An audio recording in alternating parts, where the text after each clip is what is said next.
shirkan maanta aan isugu nimid waa aad muhiim u yahay waxay inta ay ansixinayaan guurtu ee subsanayno waa shir taariikh ah wuxuu taariikh u yahay muddadii ka dambeysay doorashadii ugu horeysay dawladda hoose waxaanu gelaynaa doorashadii ugu horeysay ee inagu aynu islaamulayno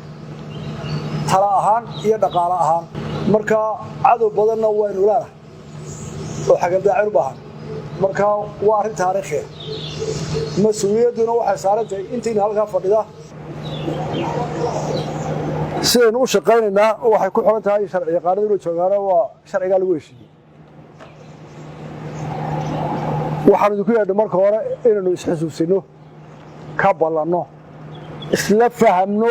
saacaddan iminka shaqaysa dalku soo u shaqaynaya iyadoo sharcigaa la raacayo dalku iminka marka doorasho la gala marxaladeedii ansaxay warqadii maalinta doorasho la qabanaya iclaamiyey dalku wuxuu galay xaalad doorasho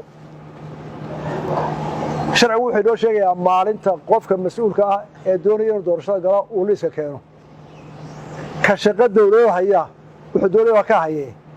ee kaambeynka gelayaana wakhtiga uu soo rasaagaro shaqadii ka soo baxayo siyaasiga la doortay doorashada ku noqonaya xilkii uu hayay siduu noqonayo isla loo wadaayo yaa awoodda yeelanaya ninkii la doortay xildhibaanka ahaa meeyar ahaa xilligiisa u dhammaaday mar hore dhammaadeen meerada waqtigooda iyo dawladaha hoose intaa waxaa lagu garaacayay looma kordhinin baarlamaano muu kordhinin adna umaad kordhinin deetana waxay horta aynu helna wakhtigii doorashada inuu xaggeena ka diyaar garoobo dadka la dooranaya ee la doortay ee golayaasha ah ee meeradii may diin doorashada laakiin doorashadii baa diyaar garoobi weyday mar hadday diyaar garoobada iyagii ganaaxa mala hadda iyaga ku dhici mayso waxay ku dhacaysaa ciddii diyaarin weyday doorashada maantay doorashadii diyaartay marka warqadda la saxeexin lahaa wakhtigii waa la qabtay golayaashii dowladaha hoose kaambeynkii ba galeen laba waxay u gacan bannaan yihiin doorashada waxaase haddana loo baahanya in laga ilaaliyo hantida qaranka ay hayaan inaana si ay doonaan u isticmaalin oo awooddii magaalada hadduu haysto oo yidhahdo dadkan la tartamaya waxay nagu waajiba haddaynu dawladda dhexana inaynu ka ilaalino qofka doorashada gelaya wixii qaranka inuu ku isticmaalo qof kale markaa ninkii doorashada tartanka gelaya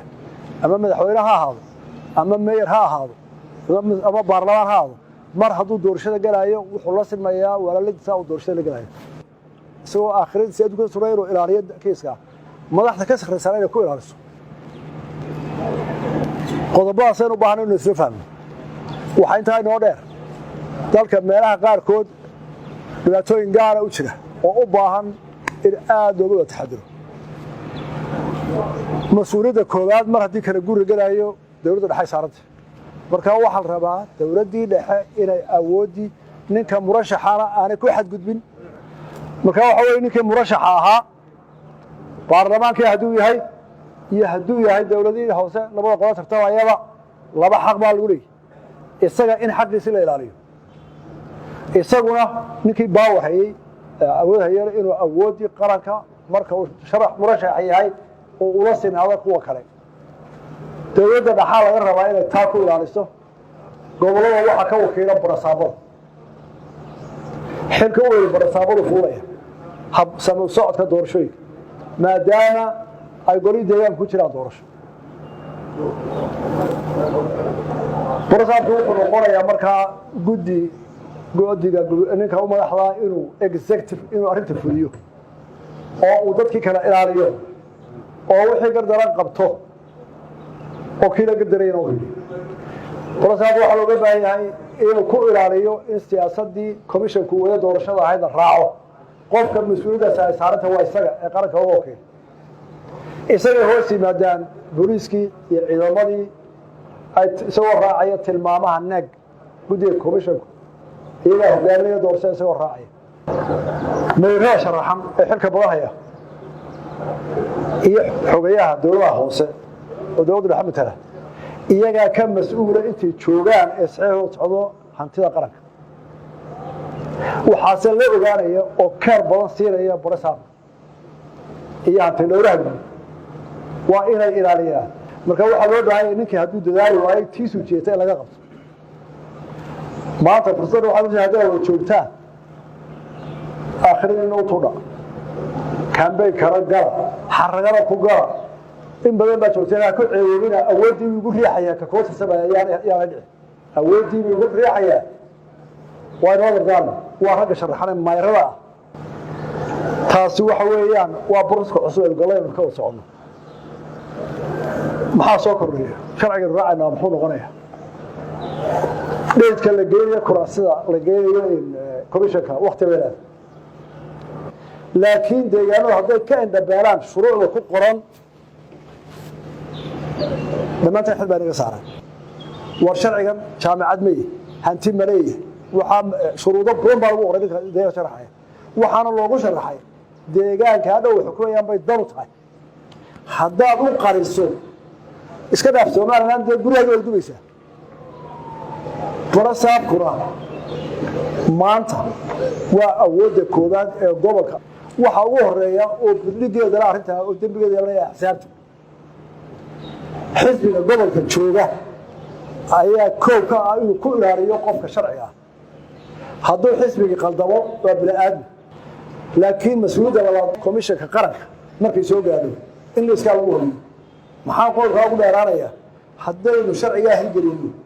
oo qodobada shuruudaha ku xidhan hirgelino waxa laga yaabaa inuu wanaag kala kala qoro haddii kale dad waa aan waafaqsan baa imanaya taasina waa doorashada sharcigeeda waxaan ku soo koobayaa shirkana isku mid waxa weeye inuu sharciga xasuusino inaynu ku talagalno xilka aan ku wada shaqeyno waanu galay xaalad doorasho kaligeena ahay nimankii farajeyn hogaamin jiray xagan ka badhan jiraan bal hadda isu kay daayana waa aqli baan leeyahay haddaynu shaabinay oo doorashada labada isa saaran ay nagu cusubeen hore jirtaan galay saynu u ilaalinayna inaan isku xusuusino saynu u wada shaqeynayna isku xusuusino inaan ku heshino ra'yigiina soo jeedisaan waxaasina hore yaale oo qolada duruuftooda soo sheegto isu geeyno dadana waxaan isku ognahay oo sharciga wixii ka weynay ee inaga duwan aynu xilli ka sameysano waxaan ku yeelay warsaaka waxayna furay xilka inta leey darkeena xaalad